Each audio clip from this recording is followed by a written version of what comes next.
الحمد للہ رب العالمین والعاقبۃ للمتقین والصلاة والسلام علی سید الانبیاء والمرسلین اعوذ باللہ السمیع العلیم من الشیطان الرجیم من ہمزہ ونفخہ ونفثہ بسم اللہ الرحمن الرحیم وَإِذْ اور جب وَإِذْ اور جب یہاں پر ایک فعل محذوف ہے، وہ ہے اذکر۔ اذکر یعنی ترجمہ ہم کریں گے کہ یاد کیجئے اس وقت کو جب بھی 13 نمبر آئے ہو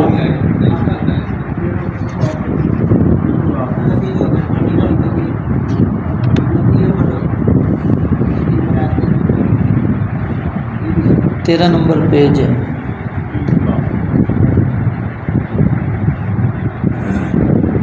وَإِذْ اور جب یہاں پر ایک فعل محذوف ہے۔ جب بھی قرآن مجید میں آپ یہ لفظ پڑھیں گے، اس حرف جب بھی پڑھیں گے اس وقت ترجمہ کرنا ہوگا یاد کیجئے اس وقت کو، یاد کیجئے اس وقت کو جب، یہاں پر یہ فعل محذوف ہمیشہ ہوگا۔ وَإِذْ اور جب قَالَ کہا، رَبُّکَ آپ کے رب نے، لِلْمَلَائِکَةِ فرشتوں سے، یہاں پر اللہ رب العالمین کا قول کرنا، بات کرنا ثابت ہوتا ہے کہ اللہ تعالیٰ کلام کرتے ہیں۔ اور کلام کس طرح ہوتے ہیں؟ جس طرح کہ ہم کوئی بات کرتے ہیں وہ کلام حروف پر مشتمل ہوتا ہے، جملوں پر مشتمل ہوتا ہے، تو اسی طرح اللہ رب العالمین کا کلام ہے۔ وَإِذْ قَالَ اور جب کہا، رَبُّکَ آپ کے رب نے، لِلْمَلَائِکَةِ فرشتوں کے لیے یا فرشتوں کو، انی بے شک میں، جاعل بنانے والا ہوں، جاعل، جعل پیچھے بھی آپ نے پڑھا، جعل لکم الارض، جاعل بنانے والا ہوں، فی الارض زمین میں، خلیفتاً ایک جانشین، خلیفتاً ایک جانشین۔ اس کا امام ابن کثیر رحمۃ اللہ علیہ یہ ترجمہ کرتے ہیں کہ قوما یخلف بعضهم بعضا، کہ خلیفہ سے مراد ایسے لوگ ہیں جو نسل بعد نسل ایک دوسرے کے جانشین ہوں گے، ایک دوسرے کے جانشین وہ کس اعتبار سے بنیں گے؟ نسل در نسل۔ یہاں پر خلیفہ سے مراد اللہ رب العالمین کا جانشین نہیں ہے۔ بہت سے لوگوں کو یہاں پر غلطی لگی ہے اور انہوں نے اس آیت کا یہ مفہوم سمجھ لیا کہ انسان اللہ تعالیٰ کا نائب ہے، اللہ تعالیٰ کا نائب ہے، اللہ تعالیٰ کا خلیفہ ہے۔ یہ مفہوم نکالنا انتہائی غلط ہے، کیونکہ خلیفہ نائب کب بنتا ہے؟ پہلی صورت یہ ہوتی ہے کہ کوئی شخص فوت ہو گیا ہے، کہ اس کی فوت ہونے کے بعد اب اس کی جگہ پر آنا، کسی کو اس کی جگہ پر کھڑا کرنا، اس کو لانا، یہ ضرورت ہو جاتی ہے۔ تو اللہ رب العالمین کی ذات کو کیا ہے، کبھی موت آنے والی نہیں۔ اور دوسری صورت یہ ہوتی ہے یا تو بندہ غائب ہو جائے، کہیں اس کو کام پڑ گیا، مثال ہے اب یہاں کے ہمارے وزیر اعظم ہیں، وہ جا رہے ہیں کہیں باہر ملک، اب ان کا دورہ لمبا ہو تو اب پیچھے ظاہر ہے وہ اپنا ایک نائب مقرر کر کے جائیں گے کہ یہ میرے پیچھے یہ وزیر اعظم ہوگا، تو ادھر ضرورت پڑ جاتی ہے کیونکہ وہ اب اس ملک سے غائب ہے۔ تو اللہ رب العالمین کی ذات ایسی نہیں ہے کہ وہ غائب ہو جائے، تو اس لیے اللہ رب العالمین کا بھی کوئی جانشین اس لحاظ سے بھی نہیں بنتا۔ یا پھر تیسری صورت یہ ہوتی ہے کہ انسان یا کوئی بھی شخص ہے وہ اپنے امور مکمل طور پر خود سر انجام نہیں دے سکتا، اس کو ضرورت ہوتی ہے کہ اپنے معاملات کو درست کرنے کے لیے، اپنے امور کو سر انجام دینے کے لیے کسی نہ کسی کی مدد حاصل کی جائے۔ تاکہ اس کے ذریعے سے وہ کام ہمارے مکمل ہو جائے۔ تو رب العالمین کی ذات ان تینوں چیزوں سے کیا ہے؟ بالکل مبرہ ہے۔ نہ رب العالمین کو موت آنی ہے، نہ ہی اللہ رب العالمین غائب ہیں، اور نہ ہی اللہ رب العالمین اپنے امور کو سر انجام دینے میں کسی کے محتاج ہیں۔ تو اس لیے یہاں پر خلیفہ سے مراد اللہ رب العالمین کا خلیفہ نہیں ہے کہ اللہ رب العالمین کے نائب یا اللہ رب العالمین کے جانشین۔ اس سے مراد کیا ہے کہ ہم ایک دوسرے کے جانشین بنیں گے۔ ہم اپنے آباء و اجداد کے جانشین بن گئے، ہماری آنے والی نسل ہماری جانشین بن جائے گی۔ تو یہ ایک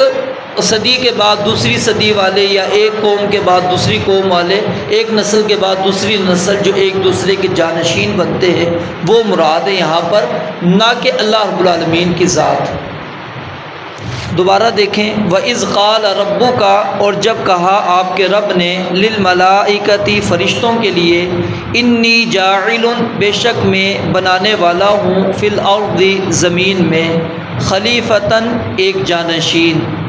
قالوا انہوں نے کہا، اب یہ جو فرشتوں کا کہنا ہے یہ اللہ رب العالمین کے علم کے مطابق ہی کہنا ہے، ان کا رب العالمین پر اعتراض مراد نہیں ہے کہ اللہ تعالیٰ پر انہوں نے نعوذ باللہ ایک اعتراض کیا کہ تو اللہ کیسے انسان کو پیدا کرنا چاہتا ہے، نہیں، یہ اللہ رب العالمین نے جتنا ان کو علم دیا تھا اس کے مطابق انہوں نے سوال کیا۔ اور دوسرا علماء نے یہاں پر یہ جواب لکھا ہے کہ وہ حکمت معلوم کرنا چاہتے تھے کہ انسان کی تخلیق، اس کی حکمت کیا ہے، مقصود کیا ہے۔ اتجعل، کیا تو بناتا ہے، فیہا اس زمین میں، فیہا اس زمین میں، من یفسد جو فساد مچائے گا، فیہا اس زمین میں۔ یہاں پر اگر تھوڑا سا غور کریں تو ایک بات کلیئر ہو جائے گی، واضح ہو جائے گی کہ اللہ رب العالمین نے فرشتوں کو آسمانی مخلوق رکھا ہے، وہ زمینی مخلوق نہیں ہے۔ تو زمینی مخلوق کون تھی؟ انسان ہے۔ اور یہاں پر علماء یہ بھی استدلال کرتے ہیں کہ یہ دلیل ہے اس چیز کی کہ آدم علیہ السلام کی غلطی کا اللہ رب العالمین کو علم تھا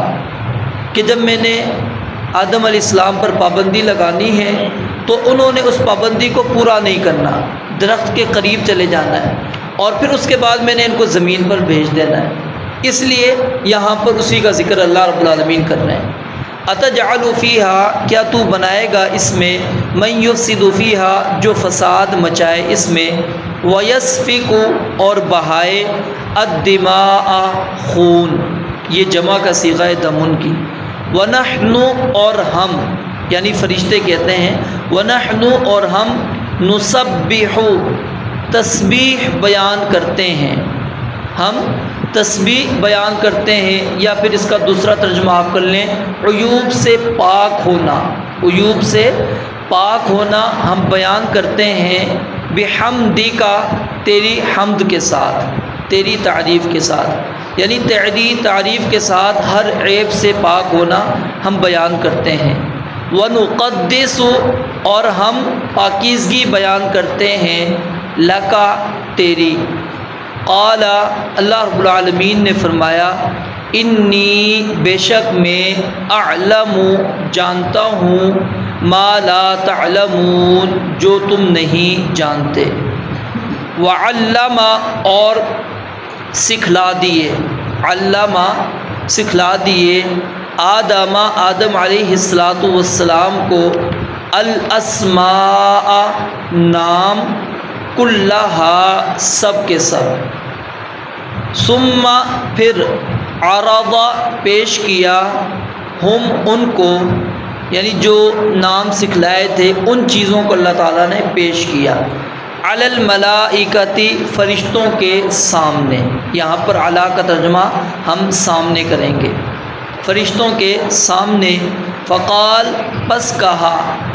انبئونی مجھے بتلاؤ، انبئو خبر دو، بتلاؤ، نی مجھے، باسماء ہؤلاء ان ناموں کے متعلق، یہ جو چیزیں ہیں ان چیزوں کے ناموں کے بارے میں مجھے بتاؤ،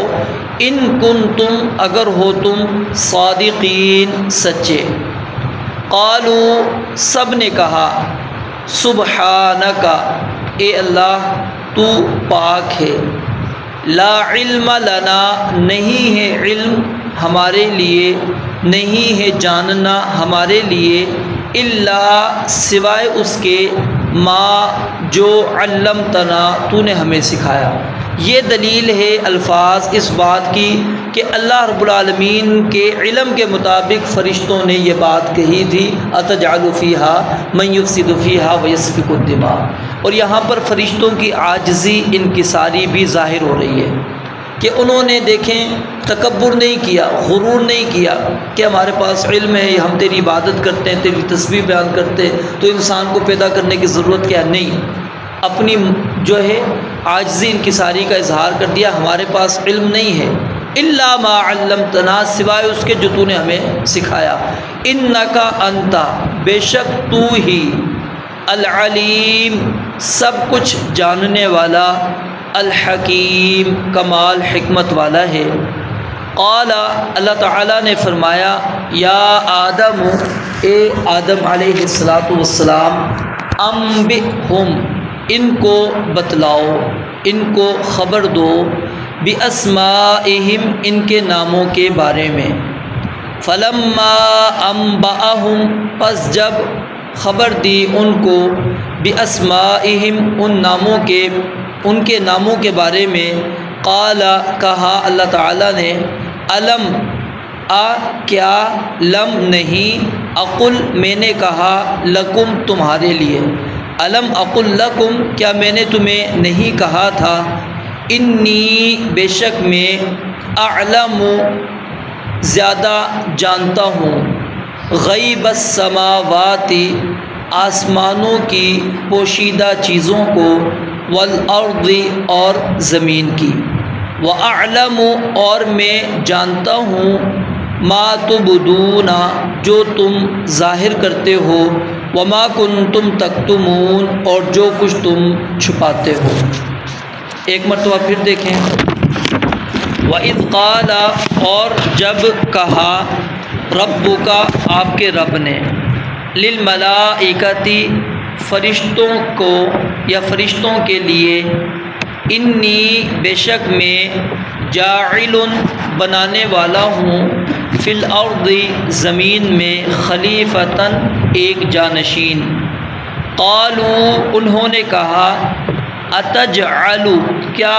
تو بنائے گا، فیہا اس زمین میں، من یفسد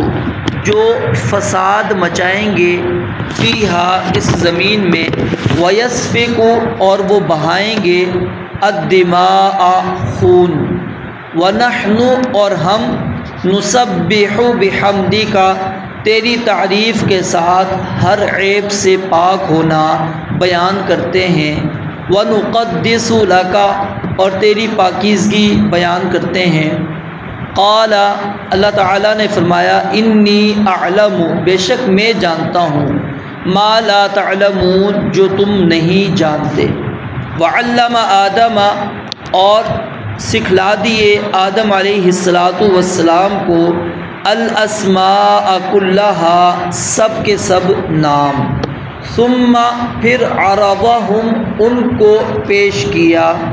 علی الملائکۃ فرشتوں کے سامنے، فقال پھر فرمایا،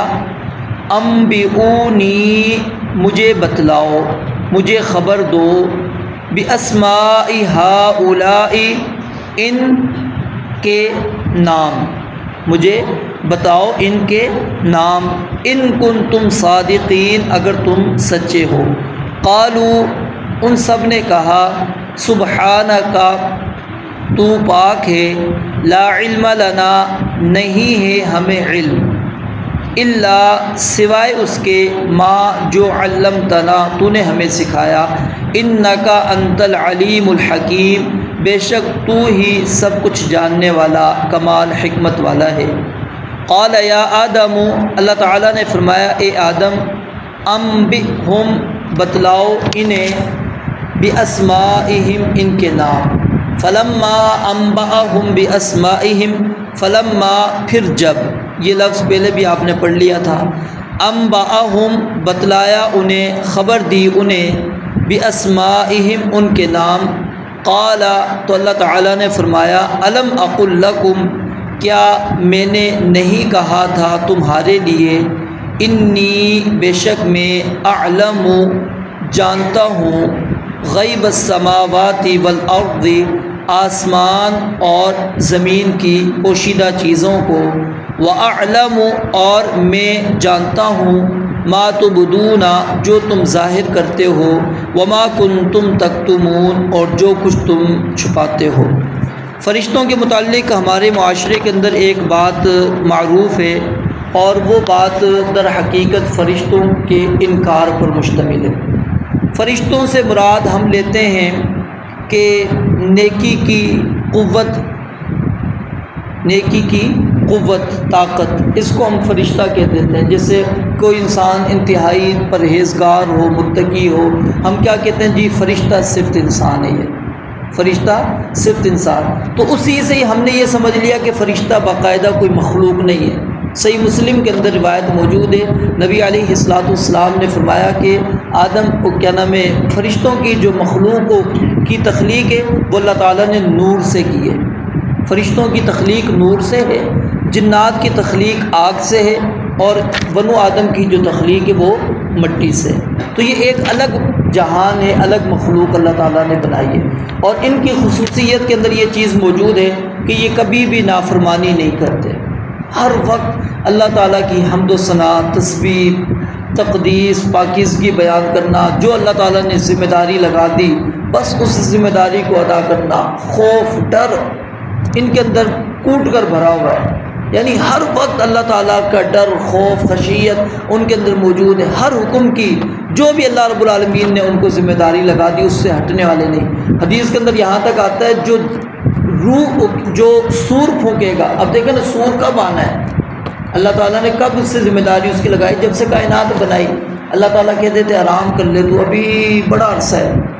نبی علیہ السلام نے فرمایا وہ اپنے منہ کے ساتھ سور کو لگا کے بیٹھا ہے، اپنے منہ کے ساتھ سور کو لگا کے بیٹھا ہے، اسی انتظار میں کہ کب رب کا حکم آئے اور چند سیکنڈ کی بھی اس کے اندر تاخیر نہ ہو، جیسے ہی رب کا حکم آئے میں فوراً سور پھونک دوں۔ تو یعنی اتنی اطاعت ان کے اندر موجود تھی۔ تو انہوں نے اس چیز کو مد نظر رکھتے ہوئے کہ اللہ عبادت کرنے والی تو مخلوق ہم موجود ہے، تیری تسبیح بھی بیان کر رہے ہیں، تیری پاکیزگی کو بھی بیان کرتے ہیں، اور پھر جو ہے تیری ہر اطاعت کرتے ہیں، جو تو کہتا ہے ہم کرتے ہیں۔ پھر آخر ایسی مخلوق پیدا کرنے کا مقصد کیا ہے جو فساد مچائے گی، خون بہائے گی۔ اب یہاں پر غور کریں، آدم علیہ السلام نے تو یہ کام نہیں کیے نا، کیونکہ جو امام ابن کثیر کا میں نے مفہوم بیان کیا وہ اس بات کو بھی تقویت دیتا ہے، کیونکہ آدم علیہ السلام کے بارے میں اللہ تعالیٰ نے کہا نا کہ میں ایک بنا رہا ہوں انسان، اور اسی کے بارے میں کیا ہے فرشتوں نے کہا کہ جی وہ خون بہائے گا، نہیں، ان کی مراد بھی آدم علیہ السلام نہیں تھی بلکہ یہ پوری نسل مراد تھی، کیونکہ سیدنا آدم علیہ السلام نے کوئی گناہ نہیں کیا، کوئی خون نہیں بہایا، کوئی فساد نہیں مچایا، ان کی اولاد نے یہ کام کیا اور کر رہی ہے آگے تک۔ تو یہ کیا ہے، انہوں نے کس طرح سمجھا؟ بعض مفسرین نے اس کا ایک جواب تو یہ دیا جو سب سے بہتر ہے، میں نے آپ کو بتلایا بھی کہ اللہ رب العالمین نے ان کو تعلیم دی تھی، بتلا دیا تھا کہ انہوں نے یہ کام کرنے ہیں، تو اس کے مطابق انہوں نے حکمت معلوم کرنے کے لیے سوال کر لیا۔ اور کچھ مفسرین یہ کہتے ہیں کہ کیونکہ جنات موجود تھے ان سے پہلے، انسانوں سے پہلے، ہم سے پہلے جنات موجود تھے، تو ان کے اندر یہ چیزیں موجود تھیں، وہ ایک دوسرے کو قتل بھی کیا کرتے تھے، فساد بھی مچایا کرتے تھے، تو اس سے انہوں نے اندازہ لگایا جب وہ مخلوق یہ کام کرتی ہے تو انسان بھی یہی کام کریں گے۔ تو اللہ رب العالمین نے اس لیے کہا کہ انی اعلم ما لا تعلمون، میں جانتا ہوں تمہیں نہیں علم کہ یہ ساری چیزیں انسان کے اندر موجود ہوں گی، اس کے باوجود میں نے اس کو پیدا کرنا ہے۔ اور دیکھیں نا اللہ رب العالمین نے جو فرشتے مخلوق موجود ہیں، جنات بھی موجود تھی، لیکن دین کی ذمہ داری اللہ رب العالمین نے یہ انسان کے اوپر ہی ڈالی، کسی اور کے اوپر نہیں ڈالی، یہ انسان کے اوپر ہی ڈالی، اور یہی بوجھ انسان ہی اٹھا سکتا تھا۔ وَحَمَلَهَا الْإِنسان، اللہ کہتے ہیں انسان نے اٹھا لیا، وہ بڑا ظالم اور جاہل ہے، اس کو پتہ نہیں پڑا، اس نے اس ذمہ داری کو قبول کر لیا۔ اور اسی کے اندر دیکھیں ہمارے اندر کیونکہ یہ دونوں مادے موجود ہیں، اطاعت والے بھی اور نافرمانی والے بھی۔ آپ فرشتوں کے بارے میں کہہ سکتے ہیں کہ جی ان کے اندر تو نافرمانی والا مادہ ہی نہیں ہے، جب ان کے اندر ہے ہی نہیں تو وہ نافرمانی کیوں کریں گے؟ تو اصل اختبار امتحان ہمارا ہے، کیونکہ اللہ نے ہمارے اندر دونوں چیزیں رکھ دی اور دونوں کی طرف ہمارے دل بھاگتے ہیں۔ یہ نہیں ہے کہ انسانی خواہش ایک کی طرف ہی جاتی ہے، دونوں کی طرف انسان کی خواہش جاتی ہے، نیکی کی طرف بھی برائی کی طرف بھی، دونوں طرف بھاگتا ہے۔ وہ پھر اپنے نفس پر کنٹرول کرتا ہوا نیکی اختیار کر لیتا ہے، اور کوئی انسان اپنے نفس کے آگے مجبور ہو جاتا ہے، وہ نفس کے آگے مجبور ہو کر وہ نافرمانی کی طرف چلا جاتا ہے۔ لیکن دونوں چیزوں کی خواہش اس کے اندر موجود ہوتی ہے، دونوں کے اندر اللہ تعالیٰ نے صلاحیت رکھی، نیکی کرنے کی بھی اور برائی سے بچنے کی بھی۔ اور وہ کب انسان اس چیز کو اختیار کرتا ہے؟ جب اللہ تعالیٰ کی توفیق بھی ساتھ میں شامل حال ہو، بندے کی اللہ تعالیٰ سے دعا بھی موجود ہو۔ تو اس لیے کہا کہ میں جانتا ہوں تمہیں علم نہیں ہے کہ اس کی تخلیق میں کیا کیا میں نے حکمتیں پوشیدہ رکھی ہیں، اللہ تعالیٰ ہی بہتر جانتے ہیں، اور ہم بھی اس چیز کو نہیں جانتے کہ انسان کی تخلیق کے مقاصد کیا ہیں۔ یہ تو چند بنیادی ہم مقاصد کو سمجھ پاتے ہیں نا جو ہمیں نظر آ رہے ہیں، اور حقیقت کیا ہے وہ اللہ رب العالمین کے علم میں ہے۔ تو پھر اللہ رب العالمین نے فضیلت ثابت کرنے کے لیے سیدنا آدم علیہ السلام کی فضیلت ثابت کرنے کے لیے، یہ انسان کی فضیلت فرشتوں پر ثابت کرنے کے لیے اللہ رب العالمین نے ایک امتحان لیا۔ اور امتحان کیا لیا؟ اس کے اندر مفسرین کا ایک قول تو یہ ہے کہ وہ چیزیں ان کے سامنے رکھی گئی، فرشتے بھی موجود تھے، آدم علیہ السلام بھی موجود تھے، بتلایا نام ان کے۔ فرشتوں نے اللہ رب العالمین کی طرف سے تھی یہ چیز، ٹھیک ہے، کہتے ہیں اللہ کی طرف سے دی، فرشتوں کو وہ چیز ازبر نہیں ہو سکی، یاد نہیں ہو سکی۔ آدم علیہ السلام نے وہ چیزیں پہچان لی اور ان کو یاد کر لیا۔ پھر اللہ تعالیٰ نے کہا کہ مجھے ذرا ان ناموں کے بارے میں بتاؤ، اگر تم سچے ہو، واقعی تمہیں علم ہے۔ تو انہوں نے کہا اللہ ہمیں تو کچھ علم نہیں ہے، جتنا تو ہمیں بتلائے گا ہمیں صرف اتنا ہی علم ہے، اس سے زیادہ ہم نہیں جانتے۔ اور کچھ مفسرین نے یہاں پر اشیاء سے مراد کہ وہ کون سی چیزیں تھیں، انبیاء، صدیقین، شہداء، یہ مراد لے لیے۔ کچھ نے کچھ عبداللہ بن عباس رضی اللہ تعالیٰ عنہ کی یعنی تفسیر موجود ہے، وہ کہتے ہیں کہ کچھ چیزیں تھیں جو اللہ تعالیٰ کے علم کے اندر ہیں، وہ انہوں نے ان کے سامنے رکھی اور ان کے نام جو ہیں سیدنا آدم علیہ السلام کو بتلا دیے۔ تو یہ دونوں تفاسیر اس کی موجود ہیں، یعنی ایک تو صرف آدم علیہ السلام کو بتلا دیے گئے، اور دوسرا ہے کہ اس مجلس میں وہ بھی موجود تھے، لیکن اللہ تعالیٰ نے ان کے ذہنوں سے اس کو محو کر دیا، مٹا دیا، آدم علیہ السلام کے ذہن میں محفوظ رکھ دیا تاکہ ان کی فضیلت، فوقیت ان کے اوپر ثابت ہو جائے۔ اور پھر اللہ رب العالمین نے جب انہوں نے فرشتوں نے اقرار کر لیا کہ ہمیں تو کچھ علم نہیں سوائے جو تو ہمیں سکھاتے، تو پھر اللہ تعالیٰ نے کہا آدم آپ ان کو بتلا دو۔ آدم علیہ السلام نے جب نام بتلا دیے تو اللہ تعالیٰ نے یہاں پر اب بات کو اپنی طرف پھیر لیا۔ الم اقل لکم، یہاں پر انسان کو غرور کے اندر نہیں آنے دیا۔ کیوں کہ انسان کہہ سکتا تھا جی میں نے یہ کام کیا۔ اللہ نے کہا الم اقل لکم، کیا میں نے تمہیں نہیں بتایا تھا، تمہیں نہیں کہا تھا کہ انی عالم غیب السماوات والارض، کیا آسمان اور زمین میں پوشیدہ چیزیں کیا ہیں اس کا علم مجھے ہے، میں جانتا ہوں، میرے علاوہ کوئی اور نہیں جانتا۔ تو اس لیے اس کی تخلیق کے اندر کیا مقاصد ہیں یہ مجھے علم ہے، اور میں نے اس کو یہ نام کیوں بتلائے میں ہی جانتا ہوں۔ وَأَعْلَمُ مَا تُبْدُونَ وَمَا كُنْتُمْ تَكْتُمُونَ، جو تم ظاہر کرتے ہو اور جو چھپاتے ہو سب میرے علم کے اندر موجود ہے، کوئی چیز مجھ سے مخفی نہیں ہے۔ تو یعنی آدم علیہ السلام کی فضیلت علم کی بنیاد پر، علم الاسماء کی بنیاد پر، یہ ایک باقاعدہ علم ہے علم الاسماء، اس کی بنیاد پر اللہ تعالیٰ نے ان کی اہمیت، ان کی فضیلت کو فرشتوں کے اوپر ثابت کیا۔ اور اللہ رب العالمین نے یہاں پر فرشتوں کی عاجزی، انکساری کو بھی ظاہر کیا، اور ہمیں بھی اسی چیز کو اختیار کرنا چاہیے، عاجزی، انکساری کو، چاہے علم ہو انسان کے پاس یا نہ ہو، بندہ عاجزی انکساری کے ساتھ کہے کہ مجھے بس اتنا ہی معلوم ہے۔ جتنا تواضع کریں گے، عاجزی انکساری کریں گے، اتنا اللہ رب العالمین کے ہاں رفعتیں، بلندیاں عطا ہوتی ہیں۔ اور جب بندہ غرور کے اندر، تکبر کے اندر آ جاتا ہے، فخر کے اندر آ جاتا ہے، تو اللہ رب العالمین پھر اس سے وہ چیزیں چھین لیتے ہیں، صلاحیتیں چھین لیتے ہیں۔ تو عاجزی اللہ رب العالمین کو انتہائی پسندیدہ ہے۔ اللہ رب العالمین سے دعا ہے رب العالمین سمجھنے، عمل کرنے کی توفیق عطا فرمائے۔ وآخر دعوانا الحمدللہ رب العالمین۔